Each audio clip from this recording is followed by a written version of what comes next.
Hello. Hey. Hello. Hi, everyone. Welcome back to another episode of Multilinguish at Home. I'm Dylan, and I'm joined by my colleague, Steph and Thomas. And we are going to tell you about some of the fun language things we've learned, some of the things that we've heard from you all on social media, and some language news. So thanks for being here. This should be good. So I'm going to start us off with some timely language news out in the world.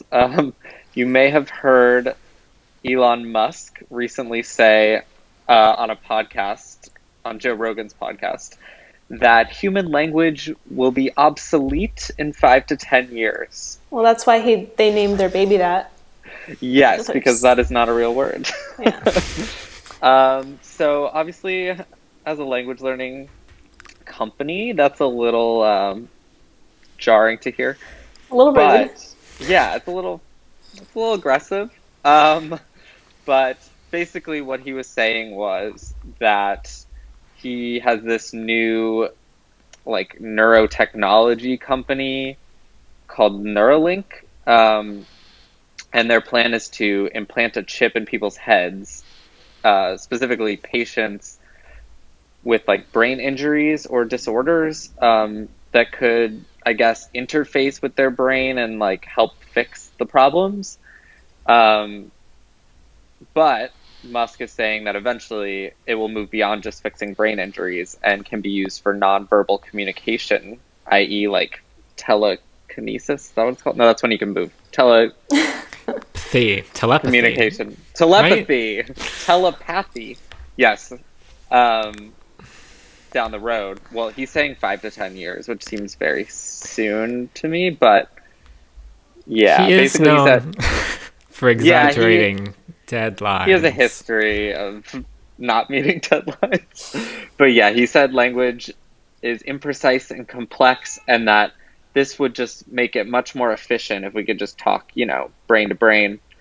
But how would we talk brain to brain if it wasn't with language as a medium? That's a Have great you all point. Seen that meme on Twitter that was like, there are some people who have an ongoing monologue in their brain of like sentences, and there are some people who don't? Yes. Yeah, I remember that. So maybe that's it, or it's just but it doesn't make any sense, mainly because he's saying that so far there's been pretty much no evidence that this is a possible thing to connect brains to each other. And then in 5 years, all 7, probably 8 billion by then, people will have a chip implanted in them that connects I feel us. like most people would not agree to even have a chip implanted in them. Yeah. Anytime soon. I mean, isn't social media bad enough? Do we really want to be hearing what everyone's thinking all the time? Absolutely not. But I certainly wouldn't. This is my favorite quote from him on this topic. You wouldn't need to talk, but we could still do it for sentimental reasons. Wow.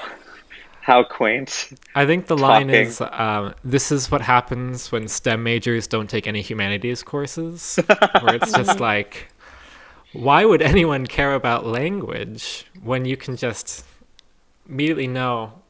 It doesn't make any sense. Yeah. Also, doesn't that break down the entire concept of separate human beings? Is this when we become the hive mind? And then there's a lot of issues. I think questions. I mean, like you said, his predictions for when new technology is going to happen have been overly optimistic in the past, especially with like self-driving cars. I think he said they'd be fully automated without need for human intervention by last year, and they're not even close, honestly. So this will probably take a lot longer. The thing that could happen in the near future is they're called like EEG devices, and I guess they've started testing them in South Korea, but it's kind of like a Fitbit that you wear, and it can sense like your overall emotion, like it like can a mood sense ring. Yeah, I guess, except like science facts.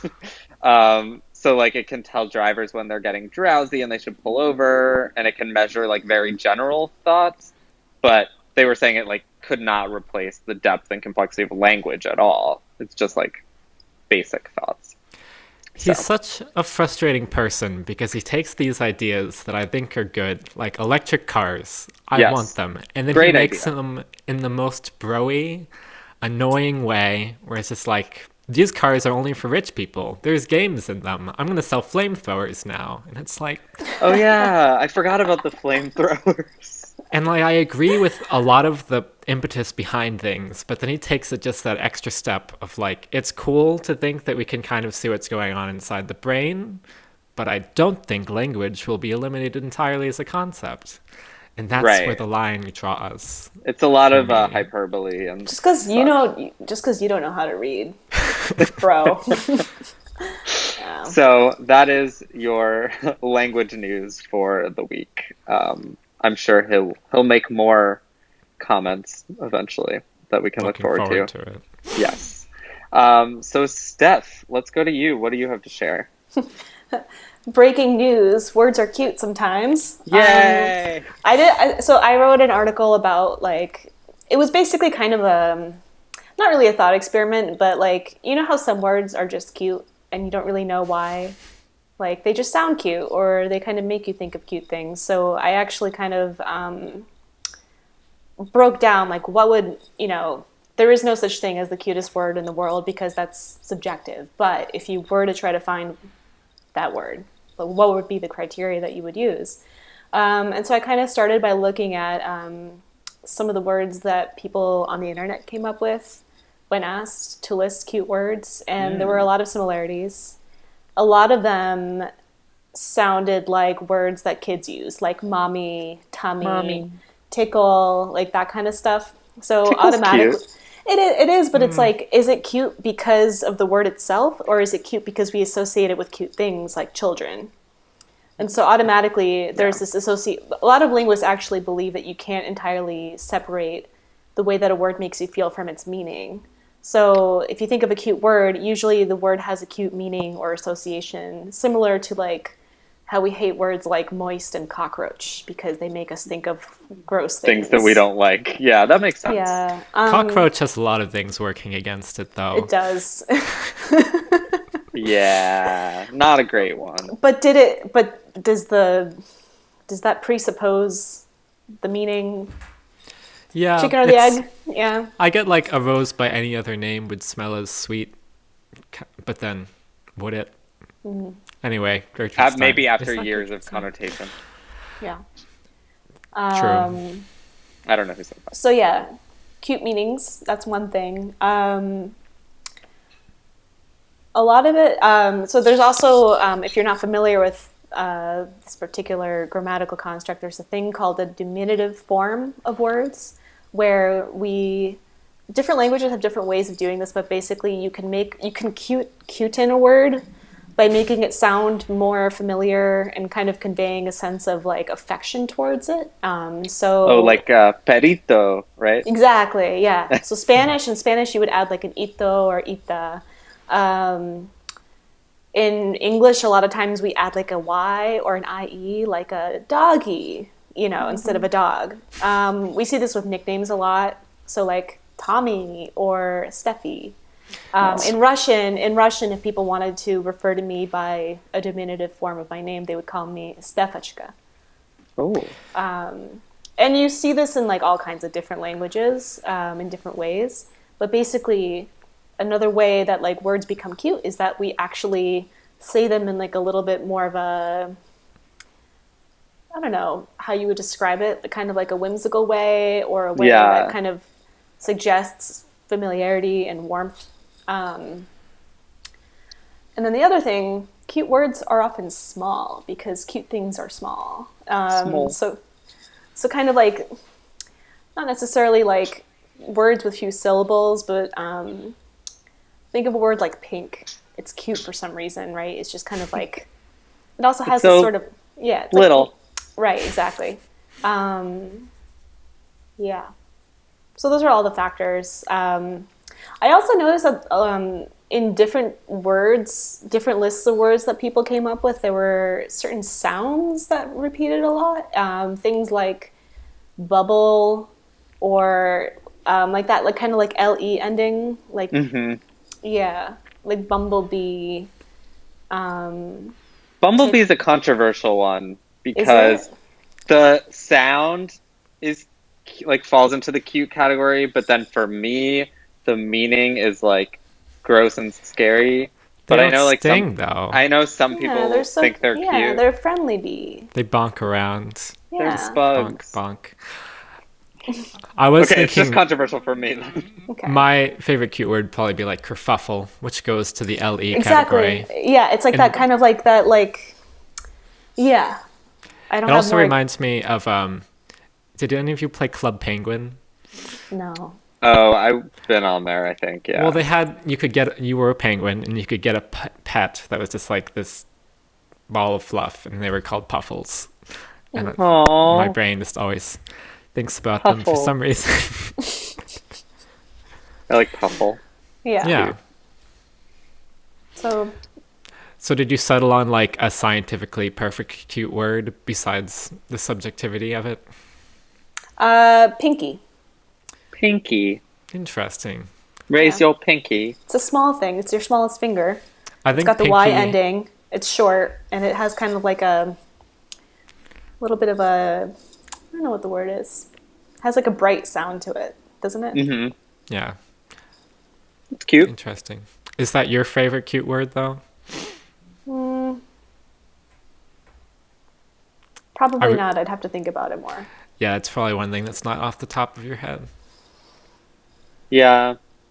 You did say, I think in your article you mentioned Jubilee, Jubilee. which is like really that's a nice. It's a cute word. I Yeah. was like, oh, that's nice. Yeah. I didn't even think of that. Yeah. But cool. Great. We love cute words. We need them now more than ever, right? to soothe us. All right. So Thomas, you have some things to share with us. Well, first of all, I'm currently learning Russian with Babbel, which Okay. I think I've told you both about before. And that's going fine. It's Fine. definitely, I've done a few different languages with Babbel because I personally like just kind of getting like a good grounding in various languages. Like I don't feel the need to be fluent in French, but just like knowing like a lot of the basic words and the grammar, I feel gives Right. me a leg up. So I wanted to do Russian because I was always like, I want to learn the Cyrillic alphabet because I just want to be able to like read it, because whenever I look at it, my brain's like, I can't compute that.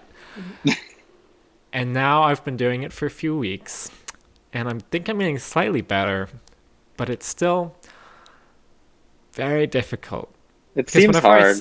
Because there's like the lowercase or the capital B that's smaller, which is a V Yeah. Some sound. letters are the same, but some aren't, and you have to know the difference.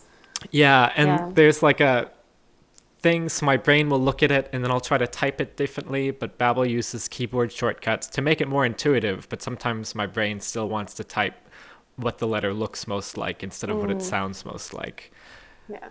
which is interesting. And then on top of that, there's just all of these consonant clusters. Yeah. And so The many words. clusters. I can't. We tackled that a bit. I just did Russian words that are tricky to pronounce, and that was one of the things that I think trips people up the most. Is just like it's like a very dense combination of consonants, and you kind of have to like. I mean, there are some words that even Russians don't pronounce all the sounds, but yeah. Yeah, it's just the V and the D and the Z will just appear together. Yeah.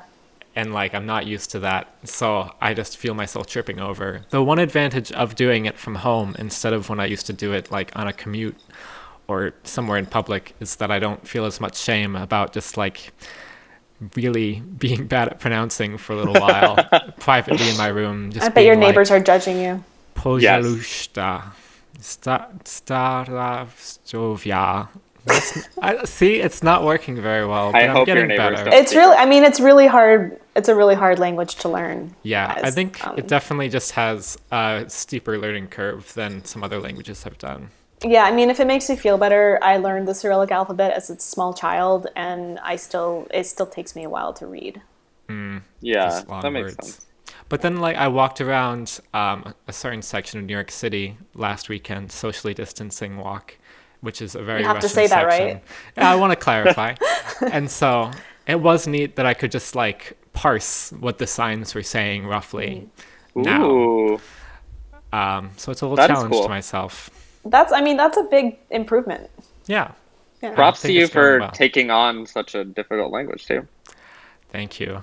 I am also proud of It's myself. brave, very brave.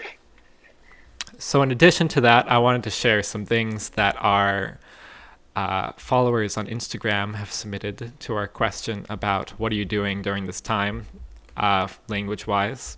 So a lot of you sent them in, Ooh, which is exciting. There's a lot of people that are just like, one person saying I speak to myself in French all day long, which I guess seems less weird when you're not around other people. A lot of very cute ones, like one person is WhatsApping with their Oma, which I'm pretty sure is grandmother. And so I think it's oh, very cool when people learn languages to connect with family members, because especially during this time when people are with family members a lot more, some people. and And if so, not, then video chatting with them more. yeah. In a related thing, I was reading an article about how language might change during this time just because people who are like descendants of immigrants who usually spent a lot of their time around English speakers because they're out of the house might be spending a lot more time with their parents or grandparents' native language, and that could be an interesting side effect. Oh, that is interesting. So we have people talking about speaking with native speakers online, which is very cool, finding services that do that. Learning Greek from a cousin, which, again, family members. None of my family members speak another language, and I'm so jealous of having that resource to call on. Learning with Babbel, always a good one. We stand that. Yeah. Yeah. And then, and another cool one was that someone says that they're helping customers feel more welcome by speaking to them in their native language, which is Oh, that's cool. really nice. very cool because it's nice. It's just a little touch. I think there's a definite line in like where sometimes trying to speak in a language can seem patronizing. Of like, it's the kind of thing where when your parent tries to order in Spanish at the tapas restaurant And you cringe. and you Yeah. cringe because Yeah. it's like, we're in a small town right now. You didn't need to do that. But Yeah, like, please stop. even just learning a little bit of a language can sometimes just feel like a nice gesture. Especially when we're all talking behind masks, you got to do a little extra just to kind of Yeah. Yeah. bridge that distance. Yeah, exactly. To connect with people. There's a lot of learning a lot of eye language right now, I would say, because I need to learn how to like smize. Yeah, I was gonna say Because- Smize is making a comeback. Well, I sometimes will realize it's usually I'm smiling at dogs more than people, but I'll just Naturally. realize like my face isn't changing at all when it's just my eyes that are visible. But yeah, so a lot of people are just using this time to learn with friends, learning a whole slew of languages. We've got so many different represented: German, Russian, one person learning Greek, probably. So yeah, it's That's just very great. cool. Keep it up. Keep learning languages. Yeah. Now's a great time to just read and learn a new skill if you worry about your productivity slipping. But that's a whole different conversation. Oh gosh, let's not get into it. Okay, cool. Well, thank you guys so much for sharing your language thoughts with us this week. This has been very informative, and enjoyed taking down Elon Musk with you. Thanks for having us, Dylan. Thanks, Dylan. Thanks, Thomas. All right. Talk to you later.